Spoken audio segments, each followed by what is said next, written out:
Bueno, muy bien, lo habíamos anticipado en los títulos de hoy. Vamos a dialogar con la licenciada Solana Ini. Ella es licenciada en Psicología y ha hecho un interesante estudio estadístico que ha sido noticia en infobae.com.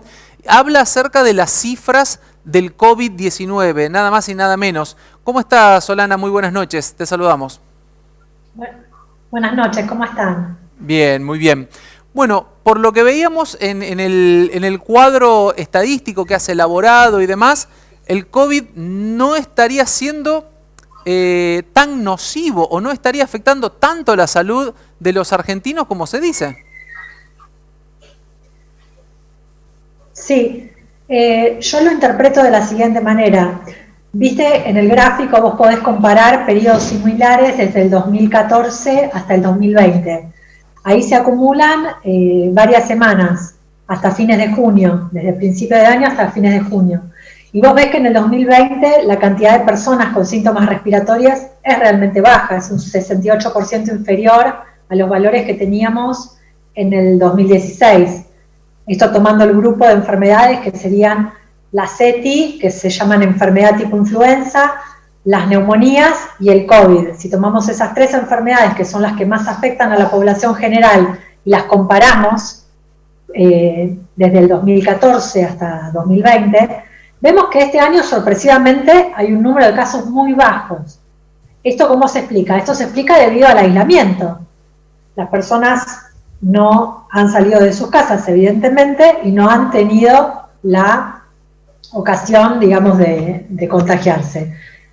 Pero ¿qué pasa? Todos nos sorprendimos quizás al ver estos gráficos porque quizás estimábamos que el nivel de contagio de este nuevo virus iba a ser tan alto que apenas iba a estar al mismo nivel que estuvimos el año pasado, a pesar del aislamiento, como que el aislamiento era la única medida necesaria para evitar el colapso porque este virus tenía una contagiosidad enorme. Entonces cuando vemos este gráfico nos sorprende quizás ver que quizás sobreestimamos el poder de contagiosidad del virus. ¿Por qué? Porque estamos en los mínimos valores históricos y quizás el objetivo no era llegar tan abajo, sino estar en una situación similar a la de otros años. Pero bueno, eso nadie lo puede saber de antemano, ¿no? Con el diario del lunes es fácil decirlo, pero uno no sabía cómo iba a reaccionar el virus, qué efecto iba a tener, qué impacto iba a tener sobre nuestra población. Ahora que vemos los números, vemos que quizás sobreestimamos un poco el nivel de contagiosidad del virus, ya que el número de personas contagiadas por este virus han sido muy, pero muy inferior al número de personas que han bajado respecto al año anterior de neumonía y de influenza. ¿Se entiende? Perfecto. Solana, te consulto por tu profesión, por tu rol como psicóloga. ¿Qué dispositivos se conjugaron para que tengamos una percepción tal vez tan peligrosa por parte de los ciudadanos en general de lo que era el COVID-19? Cuando uno recibe indicadores insuficientes, uno puede llegar a conclusiones inadecuadas. Cuando uno percibe estímulos con una alta frecuencia de contenidos sensibles, porque son contenidos que apelan al riesgo de perder la vida, al riesgo de enfermar, al riesgo de perder un ser querido, y la verdad que desde marzo venimos viendo constantemente mensajes a través de la televisión que apuntan a esos temores universales que tienen que ver con el miedo a morir, a enfermar, a perder a un familiar. Y esas noticias fueron tan intensas y tan frecuentes que quizás nos han llevado a mirar una parte de la realidad, a mirar lo que pasaba con menos frecuencia, en el 1 o 2% de los casos, que mirar lo que pasaba con más frecuencia. Si uno va a los boletines epidemiológicos de la Ciudad de Buenos Aires, se da cuenta que lo más frecuente son los síntomas leves o la falta de síntomas. Sin embargo, cuando uno va a la televisión, uno ve que en la tele la imagen que se transmite constantemente es la imagen del respirador. Sin embargo, un 1% de los casos confirmados ha usado un respirador según datos del boletín epidemiológico de la Ciudad de Buenos Aires. Entonces, hubo una distorsión de la realidad. La distorsión tiene que ver con creer que lo menos frecuente es lo más frecuente. A eso se llama distorsionar la realidad. Esta realidad, esta percepción de la realidad, no obstante, y yo te cuento, en el interior, en Sunchales, hace 120 días que no hay ningún caso, nunca tuvimos un caso positivo. Naturalmente ha habido una tendencia progresiva a relajarse. La ciudadanía está cada vez más relajada, desobedece incluso la norma, se reúne y demás. ¿Esto responde a que lo que nos dicen no se condice con lo que está pasando?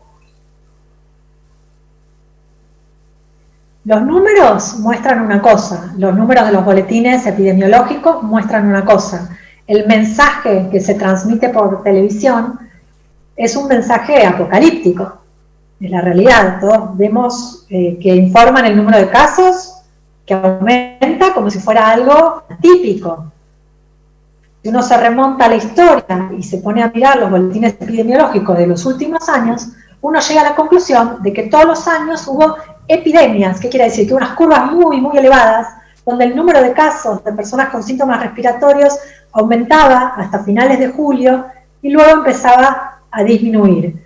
Y es un patrón histórico estacional que se viene repitiendo hace años y que los infectólogos en los boletines epidemiológicos incluso explican en qué fecha suele ocurrir el aumento de notificación de casos, como que es algo que lo vienen estudiando hace tiempo. ¿Qué pasa? La población general no tiene estos conocimientos y no tiene por qué saberlo.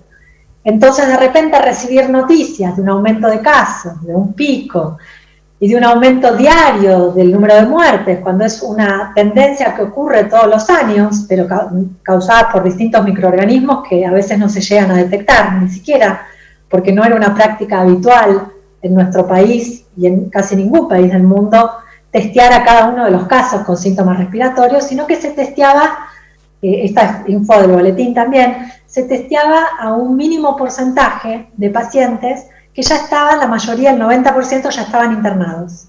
O sea que ya estaban cursando una enfermedad con una sintomatología grave. Ahora, ¿qué pasa? Ahora se testea a pacientes que pueden llegar a tener un poco de fiebre, de 37, con tos, pero no, se testea, digamos, al 100% de casos. Cuando vos haces un cambio muestral tan grande, la muestra es el subconjunto donde vos medís. Si vos esa muestra, ese conjunto de personas, lo amplificás tanto, los resultados como consecuencia van a aumentar muchísimo. A pesar de este cambio muestral, cuando uno ve la información del año pasado, seguimos por debajo de los valores del año pasado y del 2016. No sé si te contesté la pregunta o me fui de tema. No, está bien, está más o menos orientada. Bueno, todos tus estudios se basan en la estadística dura, en la estadística de los facultativos, de la medicina y demás. Es imposible de medir la parte psicológica, si va a quedar algún residual, algún síntoma postraumático de haber vivido esta cuarentena, de este enorme temor que se le ha influido a la sociedad. ¿Eso no lo podemos medir, pero va a existir? Lo que sí podemos medir, que con solo salir a la calle lo podés ver, es que hay una situación que es muy visible que tiene que ver con un miedo exagerado. Los miedos exagerados a veces pueden ser patológicos. Por ejemplo, una persona que le tiene miedo a volar o una persona que le tiene miedo a una mascota. Generalmente, ¿por qué tiene un miedo exagerado a alguien? Porque tuvo una experiencia desafortunada y se creó un miedo exagerado. Y otras veces los miedos exagerados se producen por fantasías de aniquilación. Si vos tenés miedo a la oscuridad porque pensás que en la oscuridad te puede pasar algo muy feo y tenés fantasías de aniquilación con respecto a la oscuridad, vas a tener un miedo exagerado. Entonces, ¿qué pasa? Tanto las fantasías como los sucesos traumáticos pueden generar miedos exagerados. Acá yo lo que veo es que se incrementó una fantasía de aniquilación, que tiene que ver con la muerte, o con el riesgo de perder la vida, digamos, y esa fantasía de aniquilación hizo que se genere un miedo tan, pero tan elevado que la gente sale a la calle como si estuviera saliendo a un campo de batalla. Vos los ves asustados, tienen miedo de contagiarse, y ese miedo se produce por estímulos que recibimos de la televisión constantemente. Esos estímulos provienen de un análisis insuficiente. Ese es el problema. Si uno se remonta a los boletines epidemiológicos y ve el panorama completo, se da cuenta de que la situación no es tan apocalíptica como la muestra la televisión. Perfecto.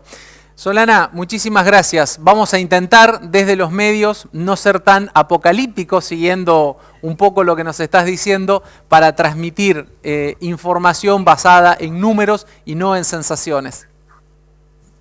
Bueno, un gusto hablar con ustedes. Gracias, Solana. Buenas noches. Chao. Así pasaba la palabra de la licenciada Solana Ini, como decíamos, que ha llevado adelante una serie de estudios estadísticos vinculados a diferentes epidemias y en qué lugar se ubica el COVID-19.